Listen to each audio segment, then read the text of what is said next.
હવે આગળ વાત કરીએ તો ભરૂચમાં નકલી કિન્નર વસીકરણ કરી ઉઘરાણી કરતા સોસાયટીના લોકોએ ઝડપી પાડ્યો.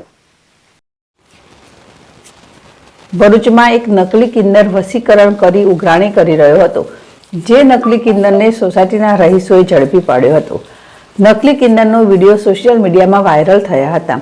તવરા રોડ ઉપર ઝડપાયેલા નકલી કિન્નરે જાતે જ કપડાં ઉતારી પુરુષ હોવાનો પુરાવો રજૂ કર્યો હતો.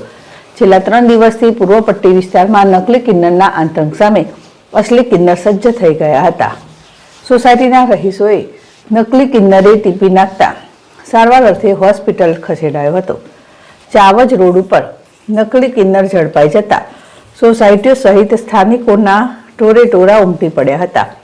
ગંભીર પ્રકારનો મેથી પાક ચખાડતા નકલી કિન્નર બેભાન થતા સારવાર અર્થે હોસ્પિટલ ખસેડાયો હતો. નકલી કિન્નરનો મુદ્દો સમગ્ર ભરૂચ શહેરમાં ટોક ઓફ ધ ટાઉન બન્યો હતો. પટેલ, ZSTV ભરૂચ.